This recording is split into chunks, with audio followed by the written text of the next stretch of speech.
You are. No shit, you are.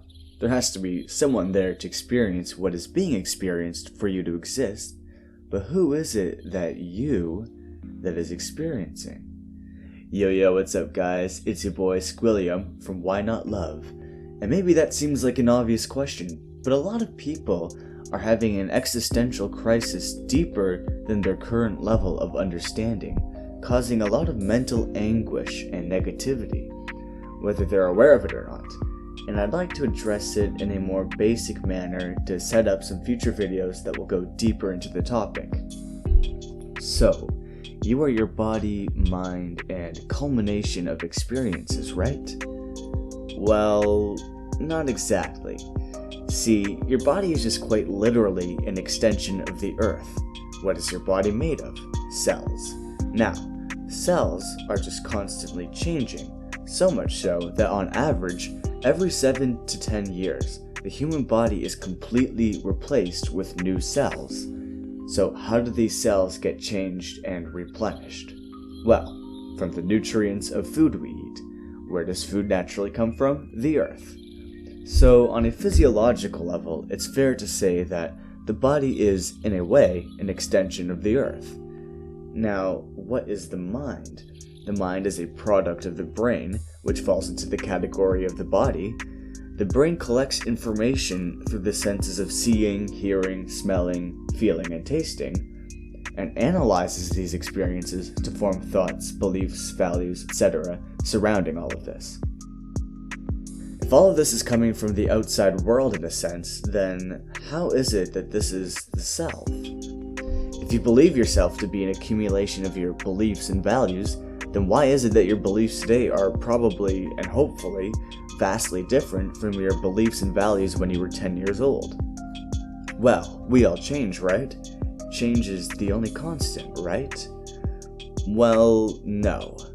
The person does change, because the person is the accumulation of those things. But deeper than this, what is there to witness that change? See, when you refer to yourself, you must be referring to that part of you which has remained objectively unchanged through all of these other changes. What is the common denominator that is objectively you through all change? Okay, so you might not be convinced yet, but please allow me to elaborate further. Who is perceiving the body and the mind? Well, obviously it's you. Even someone who is blind or disabled in any of the other senses has an awareness that they have a body and mind, even though they cannot experience it through a certain sense. But what is it that perceives all of this? For example, our mind races a lot with countless different thoughts. Who is there to witness these thoughts? What is it that's there in between each thought, as they flow from one to the next? Well, the broad answer is consciousness. The innate awareness of self is in fact the self. The one common denominator between you now and 10-year-old you is the awareness of it all. That is the only thing remaining unchanged. Everything from your most ecstatic feeling to your lowest level of depression all exists in the context of the conscious awareness of it being the background or screen in which it appears over. And then when the feeling leaves, the next feeling arises, still in the context of this consciousness. And by now you're probably wondering, but if I'm just the awareness of experience and not the experience itself, then what is my identity in, for example, doing the things I love or am passionate about, or the relationships I have? Now, there's nothing wrong with doing things that are enjoyable and having positive relationships. Go ahead and do it. But don't identify with it. And what I mean by this is, don't make it so personal. See, it's the identification with this that in fact causes the root of much of our suffering. When you identify with and believe yourself to be your thoughts, feelings, and beliefs, all of which are only temporarily appearing in consciousness, you stray from the highest reality of self and the most natural state of being as pure consciousness. This is where the practicality of what I'm saying comes in very strongly.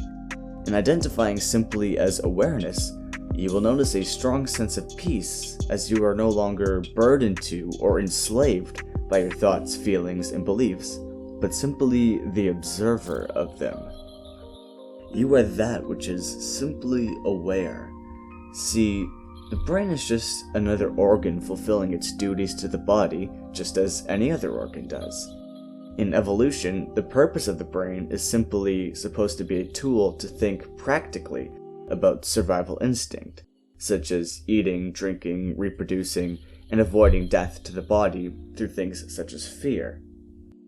But as humans evolved, we became more and more confused in a very complex manner, in the sense that we developed a stronger sense of self and these thoughts, and they became us, or rather, they became the ego, instead of just instinct, leading to what I would say is the root of many mental illnesses that are not as present in other undomesticated animals.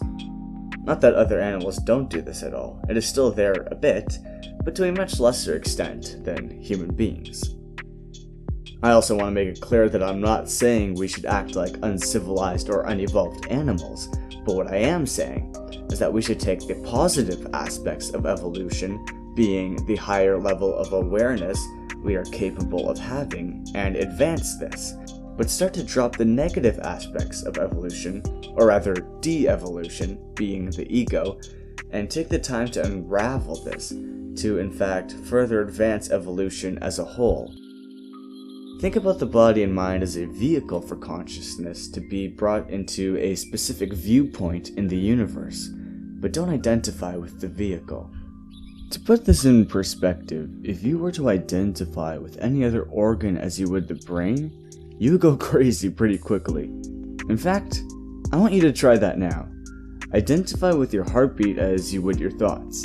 Every single time your heart beats, consciously identify with it and go, "This is me."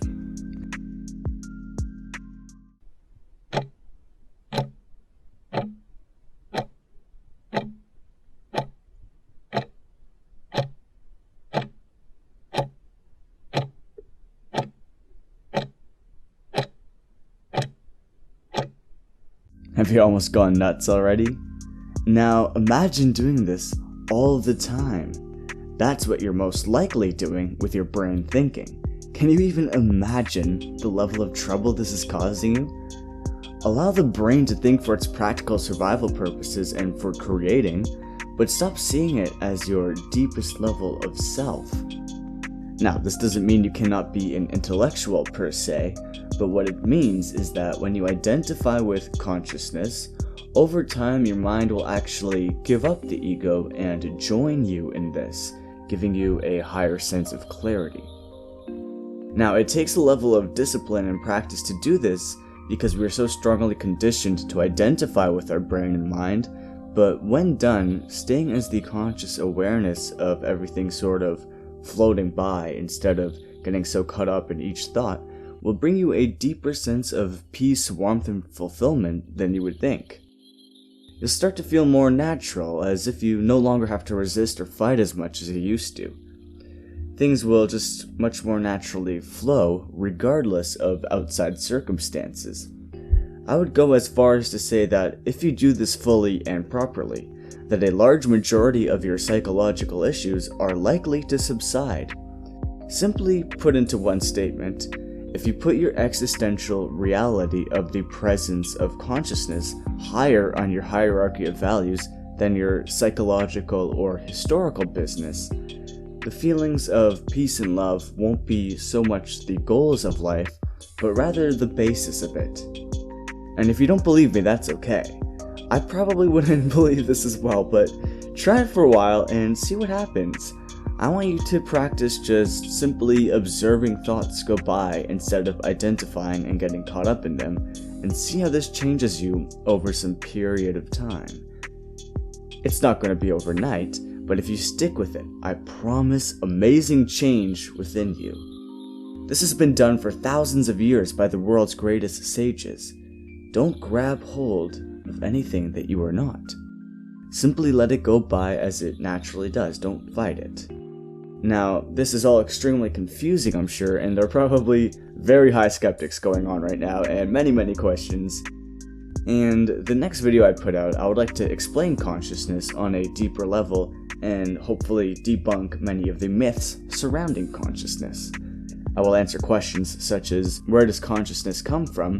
Hint, it's not the brain, and various other areas of confusion. If this kind of content interests you and you want to learn more, I ask that you please comment, like, share, and subscribe so that you don't miss anything, and so that other people can see this as we dive deeper and deeper into this with each video. Thanks for watching, and stay true.